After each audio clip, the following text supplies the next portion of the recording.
It's a big stage to walk around. I forgot in my intro, I wanted to give a very special thanks to Claudia Martinez over there. So Claudia organized this whole thing to the videos, just making sure everyone got here today. So really wanted to thank Claudia. She did an incredible job. Um, so yeah, an AI BPO. Like, what is that, and what are we here to talk about today? So we'll dig into it, but I think first I want to give a little context, so a little background as to who I am, and I think why we're doing this. So I started my career in the SaaS like tech industry, and I always sort of had a problem with it. I always felt, and I guess for those of you don't who don't know what SaaS is, it's software as a service, right? Very common business model with a lot of technology companies. Well, my problem with it was I always felt I was forcing somebody into the solution I wanted them to use. I forced them into my box. There was no level of customization. I wasn't meeting them where they were at. And that was problematic to me. And I actually shifted my focus to professional services because, for that, for me, it felt like I was tailoring solutions to my clients. I was addressing their problems. And I think what was great is I still worked at a SaaS company. So I was able to incorporate, I think, the great benefits of our SaaS technology into these customized solutions, but it was sort of a hybrid between services and tech. And I think sort of that mentality is what for me to start this company, this business. And, I never knew I'd sort of be here today talking about this, but I always knew technology needed to be part of it. I think when I started, I didn't know exactly what that looked like. And obviously the AI and, everything that's happened with Gen AI has changed the game. So lots of fun pictures here. I founded the company based on the principle of people empowerment. So the first time I came to the Philippines was in 2018. It was for one of the Christmas parties, which I know are quite popular out here. And I got to meet the people. Now, this was an Extend Ops at the time. It was a different company. It was my friend's BPO, underfunded, not supported the right way. Walked into the facility, plastic chairs, the sleeping quarters had cardboard boxes on the ground, no toilet seats, the whole show. And, I went to the conference room to sort of listen to a campaign. It was an outbound campaign, and they were sort of strategizing on what they were going to do in terms of, executing on what the customer wanted to do for Q1. And I was sitting in the back and I was just listening. I didn't contribute. And frankly, I was blown away. The strategy that was being discussed, like how motivated people were, that moment, sort of, I was locked in, I was dialed in. I like, regardless of the facilities and everything like that, which I mean, I think someone who had never been to the Philippines before, I'm like, oh my gosh, like what's actually possible here? And then when I sat in that conference room, my mindset completely changed. And I'm like, people literally can do anything here. And it changed my whole mindset on how operations for companies work. But anyways, some of these pictures, I'll go back really quick. A lot of these pictures are some of the experiences I've had over the years, with our different agents. I think what's cool is I'm sort of in the same age range as a lot of our employees. So, I've become very close with many of them, to going to their house to get haircuts, to having them stay at my house and hang out with my kids. But I'm a big believer in really, I think, bringing it all together. This whole concept of human centered design, and it's I think, to me, I think really opened my mind in terms of what's possible from an operational standpoint.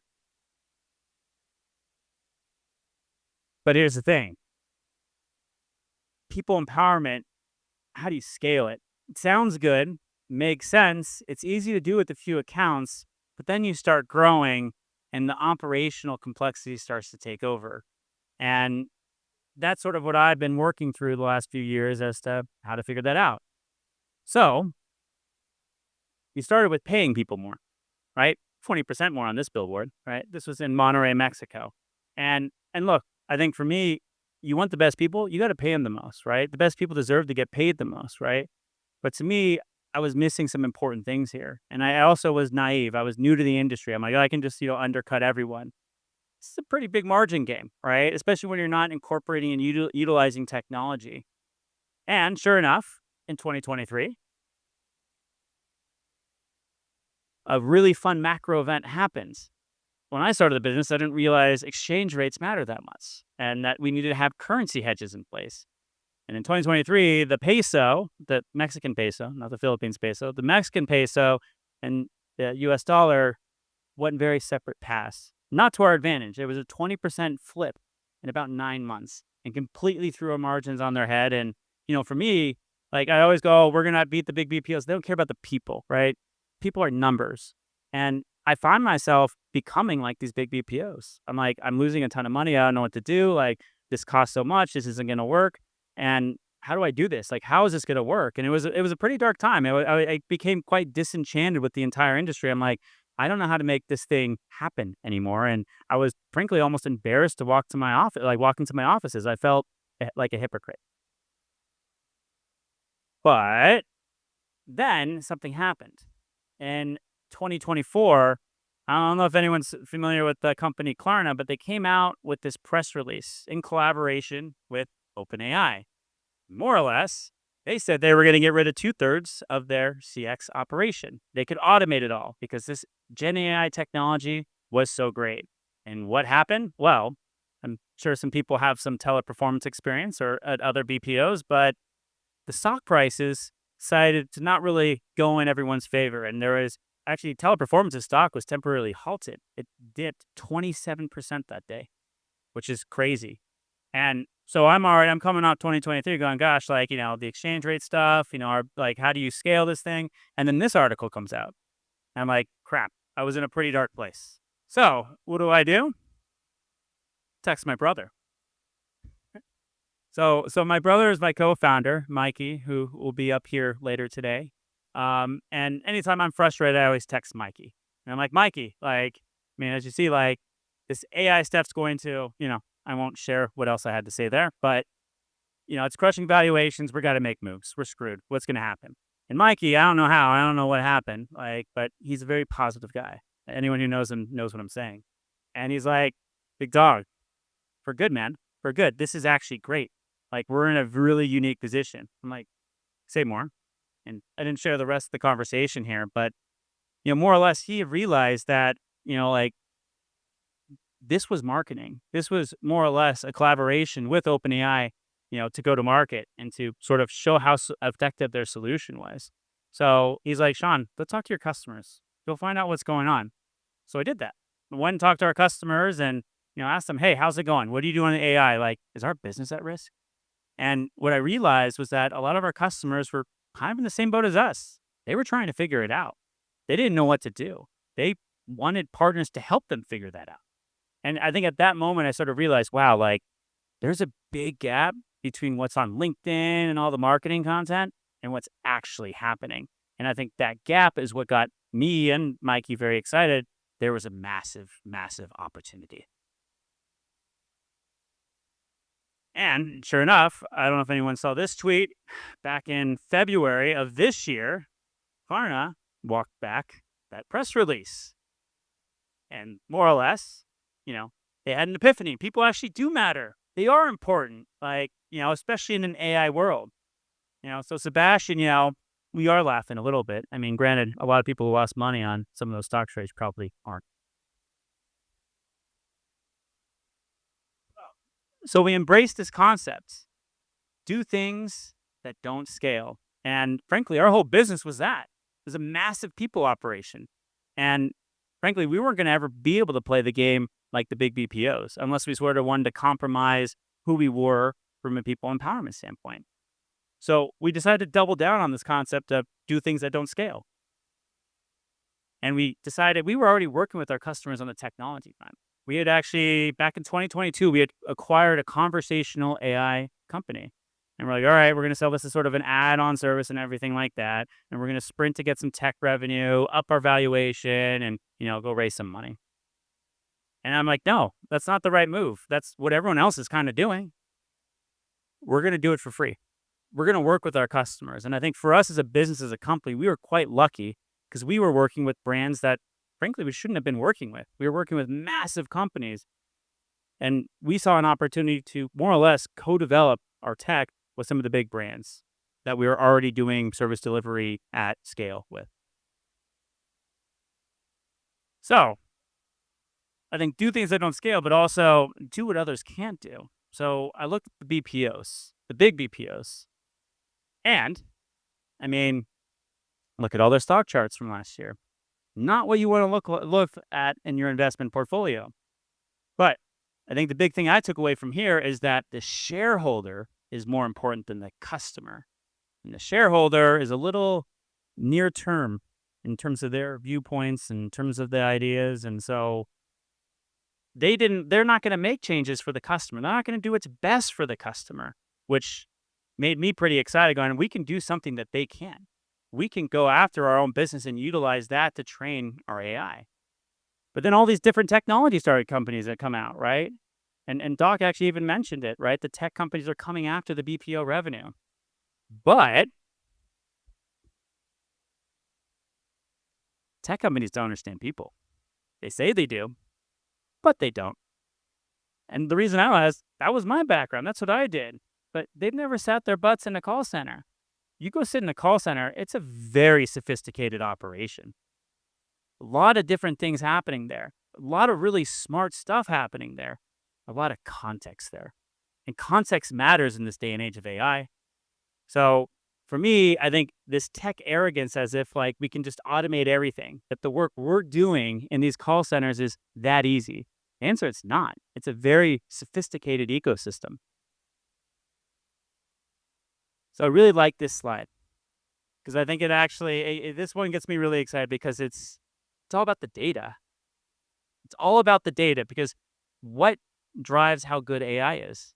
Underlying data that's being fed into it. Well, so I want to focus on the bottom part of the iceberg here. But if you look, you have the CRM data, the customer data, et cetera, right? All the integrations, right? All the stuff the tech companies get too. But the BPOs we actually get that even more easily than them because for us to do the job, we actually have to be in the tech platforms to do the job. So getting those integrations is actually easier and faster for us. But what the tech companies don't have is that contextual data. Every agent is interacting with customers. That agent is that data capture mechanism. That agent understands the context.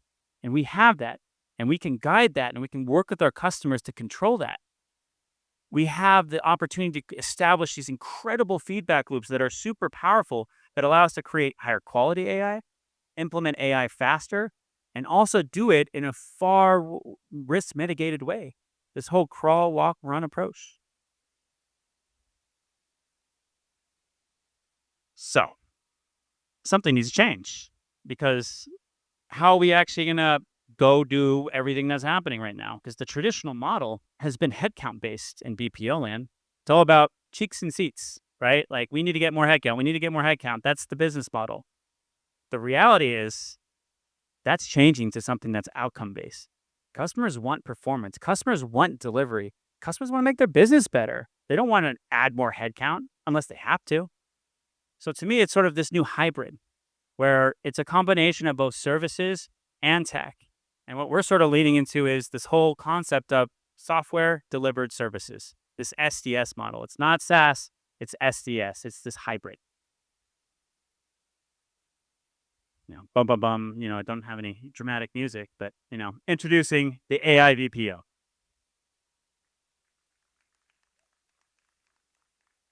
So what is the AI BPO? This took a really long time to figure out, like embarrassingly long to kind of simplify this. But for us, there's sort of four primary pillars right now. I think the first is the AI and tech IP.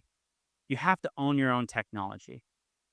A new CX scene. I think you have to throw out the entire book as to how we've done BPO. Org structures need to look different. Like everything needs to change. Every department needs to change. Orgs need to be built around the technology, not the other way around. AI culture. How do you get people to buy into a technology that may potentially replace their job? How do you do that? Tech companies aren't going to do that. They don't even appreciate people. People don't want to be thrown technology. They do this now. I don't like being told what to do. I'm sure everyone else here doesn't like that either. And lastly, how we collaborate with our customers. I think how we collaborate with our customers is so important. And I think we have these archaic business reviews where we're looking at, data that's, frankly, it's behind us. It's already happened. It's hindsight. How are we moving forward? How are we sprinting to create new technology? How are we focusing on augmentation, automation, and insights?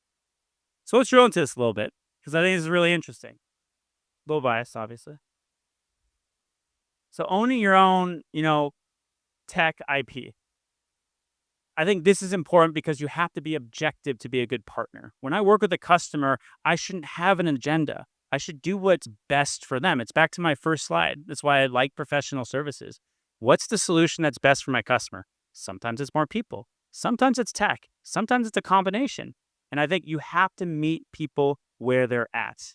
And, I look at the BPO landscape and you have, boutique BPOs like ourselves, right? And but a lot of them haven't made the tech investments. Why? Well, I can tell you, it's really freaking hard to survive as a boutique BPO. You don't. So what do? Well, crap. I need to still sell. I'm not going to get this RFP if I don't have some sort of tech solution. I white label something. The problem with white labeling is that that's not your core solution. It's not your core business. Not where you have the most control. It's not where your margins are the best. So you're going to revert back to the people, right? Because that's your core business. That's where you make your money. You're not an objective partner. And back to the big BPOs, and the share prices took a hit. Shareholders aren't happy, right? And what, now we're going to have to reinvent our business model and potentially cannibalize, hundreds of millions of dollars of revenue? Forget about it. We're going to create all these low value AI solutions for you, right? And, act like it's making an impact. And we're going to also try to charge you for it too, because we need some new revenue streams because we already took a big hit last year. So for us, we're like, wow, we're in a really unique position. And we built, our own tech. And actually, it was funny because the end of 2022, we acquired this conversational AI chatbot company, and then OpenAI does its own, thing in 2023, and we're like, crap. Well, this IP, I don't want to use the word worthless because, I gotten some criticism for that, but it wasn't very useful anymore. And we had a decision to make. Do we build on that or do we start from scratch? We started from scratch. We built from scratch. Now, we had the engineering team day one, so we were able to capitalize on, but we made a decision. And Drew, who our head of product, he'll be talking about that, later today. But again, we had some great clients, which you can see over there, that we were working with. And we, again, co-developed this solution with them at scale because I'm seeing all this data and I didn't see actually any customer data. It was just claims. It was just marketing. Like I wanted us to do something. I wanted us to build a product that actually worked. And what's cool is we built this platform it's low code, right? More or less a platform that would potentially enable people that are tech savvy to build what we're calling smart agents, which I think is pretty common, vocabulary now. But for us, it was creating this easy platform to build different smart agents. And, that's sort of what we've been focused on. And I think what we realized is we sort of initially started with a co-pilot that would go to autopilot. But as we started working with our customers more, we started identifying all types of use cases. And our platform was flexible enough where we could build any type of smart agent. So all of a sudden it went from 2 smart agents to 20 smart agents. But then we were like, how do we focus on this? How do we make sure we create sort of, the ideal customer journey, which I'll touch on here shortly. But we're trying to figure out also, how do we make this thing work? How do we make this thing run? What does that look like? It's not working with our current team. We're not able to scale this, across more people than we want. We're we need to and we threw a bunch of different things at it, but I think we finally had the realization that our team structure was wrong. Didn't make sense. We needed to have a different type of team. Here's kind of your more traditional team, right? We have different names for it now. We're going to be rolling out all kinds of different titles. But like I said earlier, the org structure has to completely change. Everything has to be different now. And we have to look at how everything is structured. So, for us, we have a CX ops lead. We have CX architects. But we also now have this whole new team, which is our AI ops team, which is the team that's doing the development, that's doing the work, that's supporting kind of the build of these smart agents, this whole crawl, walk, run approach. And I think with this, going to the next slide, creates a huge opportunity from a culture standpoint in terms of incentives, in terms of, taking care of people. Because the thing is, again, you sit in a call center, people are pretty smart. People understand our customers' businesses sometimes better than them. And you can turn that now into software because of the technology. You can do that faster and quicker than anyone else, but that contextual information drives actual impact. Otherwise, you're just building technology that's there that kind of helps, spending a lot of money for it, but it's this isn't really making my business better. But if you can take the knowledge that the call centers have and incorporate that into your tech, and it's a collaborative process, man, you can do a lot of special stuff. But also, you can completely reinvent culture. And I think culture is top because it's you need to have good culture. It's how the hell do you quantify that? What's good culture and what kind of impact does that actually have? But I think what's great in this new AI era is that culture is going to become quantifiable. For us, we have agents that can go into product development. They can work with our platform. They can build smart agents. You have career development. You have a whole new org structure, whole new opportunities. right? But now it's easier to drive outcomes, quantifiable outcomes. And it's a hell of a lot easier to pay people when they're driving outcomes than just, oh, we're going to grow and you're going to, move up in this org structure, which may or may not happen based on the health of the business and factors that frankly the agents can't control, which isn't fair. So to me, there's all sorts of opportunities from a culture standpoint to get people excited, to incentivize them. Like, I mean, even just the team structure, like you have this whole AI ops team, right? This tiger team, this small team that's going and building and training the AI and working directly with our product team. That feedback loop that I was alluding to earlier. So for us, I think it's also a really exciting era from a culture standpoint because we can enable people in a way that we've never been able to before and incentivize them in massive ways to more or less allow them to capitalize on both their industry knowledge and their account knowledge, which I think is great when culture is quantifiable. And then lastly, the customer collaboration. So Mikey's been going through a lot of business reviews the last 6 months, reviewing that, taking a look. So, Mikey, I need you to dig in. I need you to understand what's going on, what's happening, because our product feed team's been telling me like how we tell data stories drives our ability to implement more smart agents. And I think what became clear to me in looking at all this is that we need to change the business reviews entirely. We need to create a dashboard that makes it easier for us to collaborate with our customers. But the way in which we have business reviews needs to change. It needs to be almost inspired by agile product development. We need to be doing sprints. Like every meeting's focused on how do we build more smart agents faster. Like and more or less it's taking that expertise of some of the most talented people on the BPO side and using that to sort of drive the roadmap in terms of what smart agents we build. Which ones are going to have the most impact? The only way to know that is a collaboration between our customers and our agents. So, what's the operational model? How do you charge for this? Like, what does that look like? Like, how does that work? Because we can create all these smart agents. And honestly, it's something we struggled with for a good, 6 to 9 months, easy. And we were going down all these different paths with every customer, right? We want to do this. We want to try this. We want to do that, right? It's like, how do we standardize this experience? So for me, it's sort of this whole phase one. It's all about building trust. The analogy I've been using, I don't know if it's the right one or not. It's like, to me, it's like marriage. I got married. I have 4 kids. Before you get married, you got to date each other, right? You got to get to know each other, right? You got to build trust. Every company now has an AI solution. Everyone has an AI solution. And all of our customers in here know exactly what I'm talking about. At least their inboxes do, because they're getting hit with all these, hey, we have an AI solution. You should try this. You should try this. What do you mean? You have an AI solution? How's it going to make my job? You don't understand my business. How do you know this is going to help me? How do you know it's going to help me save 30, 40%? You don't know, right? But in any relationship, you have to build trust. How do you establish that trust? Because once you do, then you can go, all right, I trust you. You prove yourself to me, right? Marriage, right? We date, we get to know each other. Now let's get married. Let's go build a house, right? Or buy a house, right? Let's go have kids, get some dogs. Let's see what happens, right? You can do all kinds of crazy stuff. But before you do that, you want to have trust. You want to make sure you're with the right partner. So to me, how you need to do this is you need to start with a co-pilot and you need to start with a voice of customer. And what I mean is, for the co-pilot, it's all about, I got to prove it. If I want to build trust, I got to prove that I'm a good partner. I got to prove that my marketing pitch is actually real, that I can actually save you money, right? And again, I don't think co-pilot's all just about speed and efficiency. I think there's ways that you can kind of collect data in all sorts of different ways. There's all kinds of versions of co-pilot that you can roll out. But also, I think what you need to do in parallel to the co-pilot is the voice of customer. You need to change the conversation. I know, I always laugh. It's like geometry. The lines are perpendicular.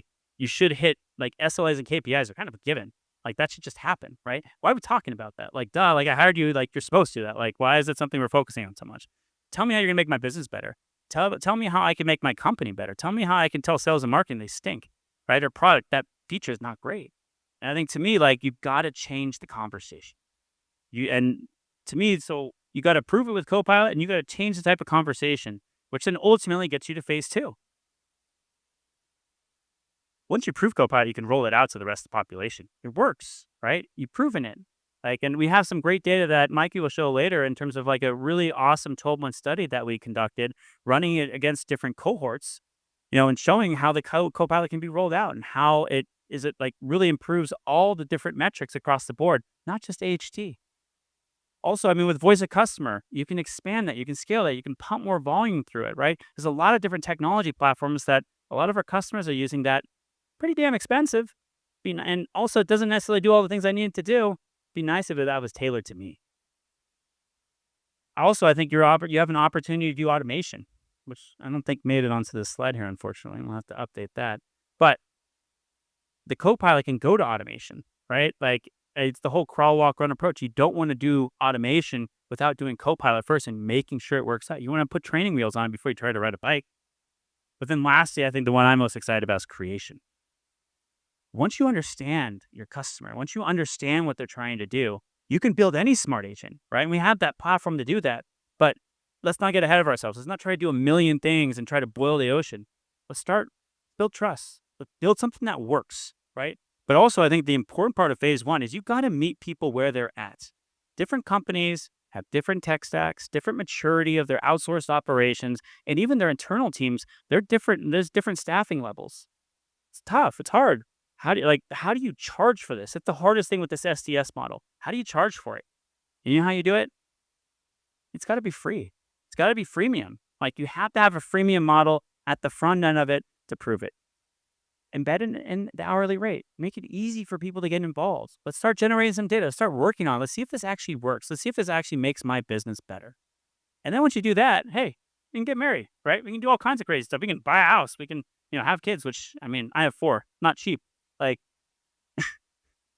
but you get to creation, right? You can start doing things. But at that point, you understand each other, your partners. You understand their business, right? But the coolest part about this is that, and when you do the org structure changes, that the agents, right? The team leads, the OMs, they're the ones that drive the creation. They're the ones that are making these recommendations. So you're taking all this great industry and account knowledge, and you're empowering those individuals to help guide what that looks like. And to me, that's incredibly exciting. That's how you scale employee empowerment. That's how you do it. And obviously with this, this side is the freemium one, right? This one's, you approve it, but now, hey, how am I going to charge you for automation? Well, pretty quantifiable impact to my business is a lot easier to agree upon commercial terms there, right? The Copilot, you've proven it, right? That's easier to talk about too. All these different things, it becomes easier once you establish trust. So to us, this is how we're rolling this out. This is how we're working on it with our clients today. But of course, I'm incredibly biased, right? I mean, I'm going to say all this stuff. So, figured I'd invite one of our customers up here to, share some of his feedback and some of his experiences with us. So I want to invite my buddy Mike up to the stage here right now.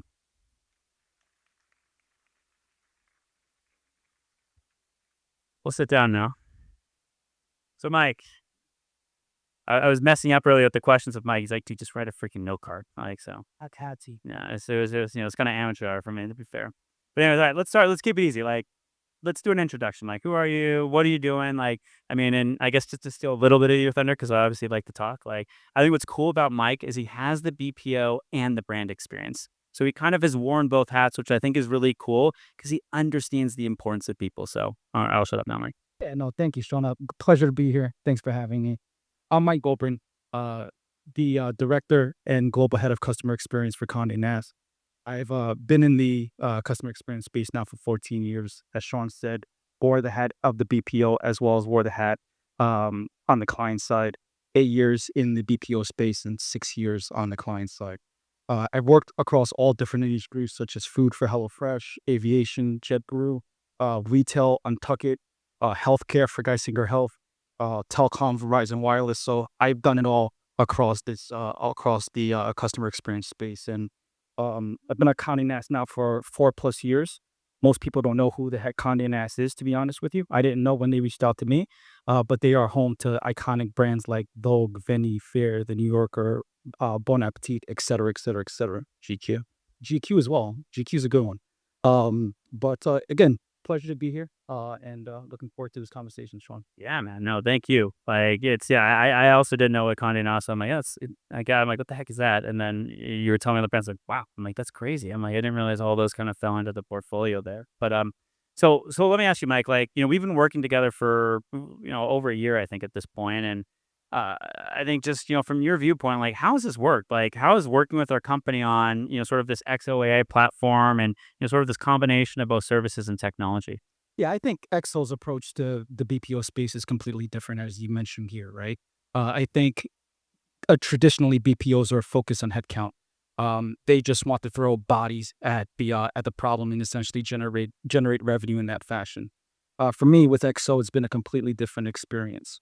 Uh, the employee has really been the heart of the operation, right? And I always say you can't have a good customer experience without a good employee experience, right?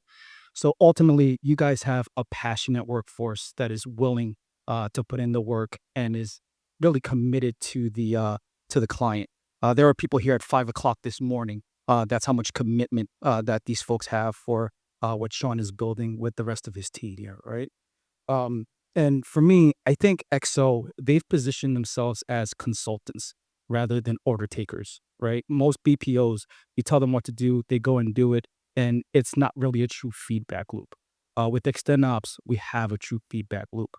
I want to give a massive shout out to Mike Crusada and his team over in Ilo, who have really taken our business to the next level. So for me, it's been a wonderful experience. And I think that our relationship is going to really take the customer experience of Condé Nast to the next level. Oh, no, thanks for the kind words, Mike. I appreciate that, and I echo what you said about Mr. Mike Rosada. He's a stud. Um, so let me ask you this: like, we've been working with this XOAI, and I don't want to steal the thunder on the Copilot because I think we're going to be talking about that a lot in our next session with Warby Parker. I want to talk about the VOC, right? Because I think this is something you're quite passionate about. But I mean, maybe let's just start with what excites you about the AI like VOC. Yeah, I think what excites me about AI and the way Extenops is approaching it in general is the fact that you guys, as you said throughout, your entire keynote, is that you combine the people with the tech, right?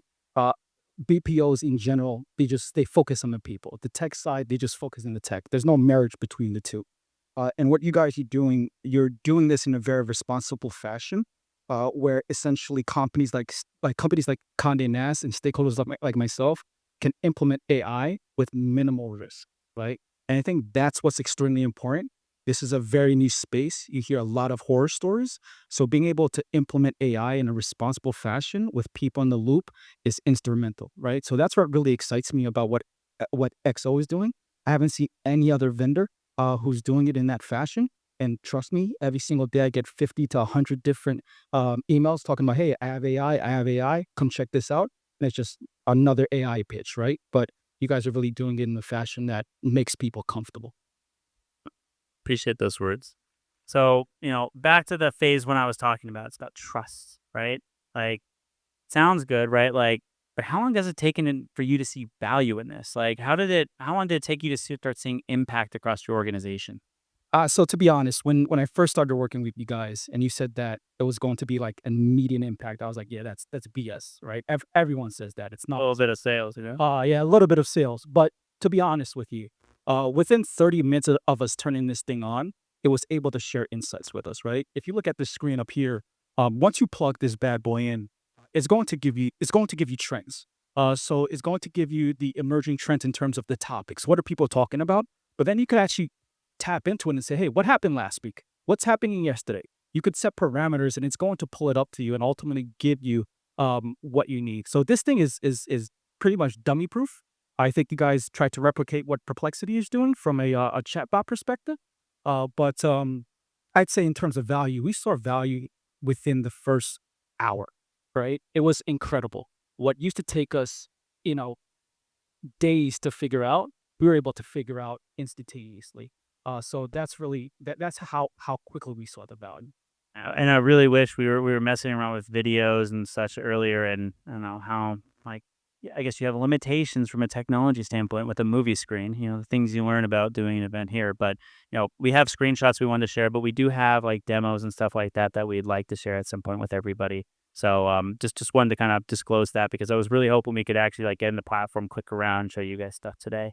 But I mean, I guess Mike, just to like build upon that, right? Like the insights you gained for that. How did that influence the customer journey? Like, how were you able to start, I guess, sort of moving up the food chain, right? And like, these insights helping impact just the rest of the organization. Yeah, I think before I get to the rest of the organization, I kind of want to just speak about the value a little bit more because, to be honest, I don't think people understand how impactful this AI agent is, right? So basically, you have the emerging trends, right? You click on one of these bad boys and you say, "Hey, what's going on?" Then you are able to drill down a little bit further. If we could go to the next slide, right? And these are real life scenarios. But essentially, you're able to ask the bot based off of the emerging trends, like, "Hey, what's happening? Talk to me a little bit more about this." So you could ask it specific questions, and it really combs through all the interactions and says, "Hey, this is what people are saying," right?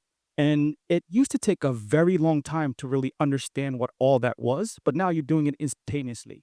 At the end of it, it's giving you a recommendation. Now, this is AI. It does make mistakes. We have to validate it all. But XO has thought about that too. If you go to the next slide, it actually gives you interactions that from a sample of interactions that it's drawn these conclusions from, right? So you're able to actually drill down into these conversations relatively quickly and say, hey, is this thing right? Is it making sense?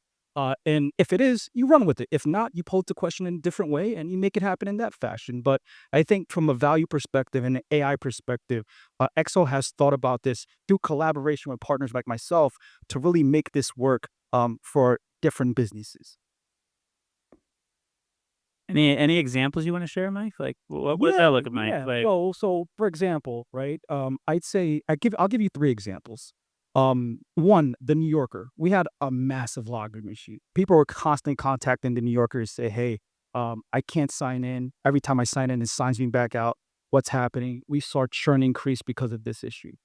We plugged that information into the AI, and ultimately, it told us like, "Here's why people can't log in. Here's what they're saying," and gave us kind of like a starting point to have a conversation with our product team. So when you say, how does this influence the entire enterprise?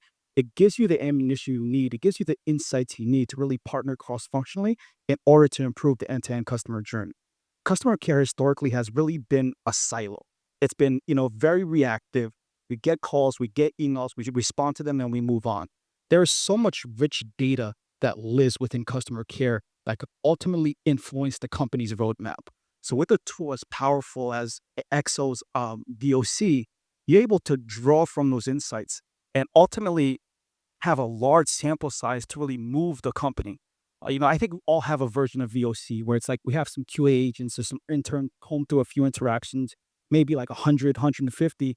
Then you go to product and they're like, yeah, that's 150 people who really cares about that, right? But when you say, hey, listen, I had 1 million interactions over the last year, and 10% of those interactions are people who can't log in, and here's what they're telling us, that moves people, right? Then you tie it to a business outcome like churn or a business outcome like revenue, and it's like, damn, wow, we're losing a lot of money because of this issue. And it all came from the VOC, right? So that's impactful stuff. Another example, from a marketing perspective, we recently launched the Glamour Beauty Box. The Glamour Beauty Box is a UK product. Gives you a lot of great things. It's a little plug. Go check it out. They'll mail it to you in the States. But essentially, what happened there is that it was a quarterly box, right? So every quarter, folks would get billed. Then a slew of folks would reach out to customer care and say, "Hey, like, what is this? Like, I don't even remember signing up for it," and it was extremely expensive, right? So we went and partnered with the marketing team and said, "Hey, people really don't remember signing up for this box because the frequency is so infrequent." So did some market research, started having surveys and focus group with our customers because of what we learned from the VOC. And we realized that people want a less expensive box more frequently. So we took that box from being quarterly to being monthly. And now we're seeing a lot more revenue, better retention, and a lot less complaints about billing, right? So those are the different things that you can do with a VOC. Again, it's not a magic bullet. You still have to do a little bit more work to be kind of contextualize and tell the story behind the data. But this is a great starting point. And instead of it taking weeks to figure out what the hell is happening, it's taken minutes, right? So it's a game changer. And ultimately, from a sample size perspective, you're not paying people anymore to really comb through their interactions. You're paying people to help you tell the story, right? So I think this is very impactful. oh, thanks so much, Mike. Yeah, I think again, like I think what's so important, right? And again, I just want to emphasize why I think BPOs are in such a unique position here is that every customer is at a different stage, and different things take different amount of time to resolve. And I think what's key though is that you have a partner that's with you every single day. You don't have to submit a ticket or something like that, or wait for some company or some tech company's implementation team to get back to you. This is something happening real time every day. This is a conversation that's happening in the Slack channels. This is something we're talking about in daily meetings. Like it's all about building and making the technology evolve as fast as your business is. So anyways, Mike, thank you so much for I wanna say one more thing, oh, please. Oh, if you don't mind. Like, in terms of going back to my experience with Excel, and I usually don't, like, boast about my vendors, to be honest with you, but, we have 2 customer care vendors, right? And because of the VOC and what Mike Cruzado has been able to do, it's really opened our eyes in terms of what our MBRs and our WBRs should be, right? So, last week, or I think 2 weeks ago, we invited one of our legacy DPOs to our MBR. Lauren was like, "Do you really wanna do that? I'm not sure." I was like, "Yeah, they need to see this, right? Because this is where we need to go," right? So they came in and like, wow, like that was eye opening. And we need to get to that level sooner rather than later. And I'm like, listen, guys, without technology, you're not going to get there. Right. So again, it just shows you the difference between an AI BPO versus the traditional BPO. thanks, Mike. Appreciate it.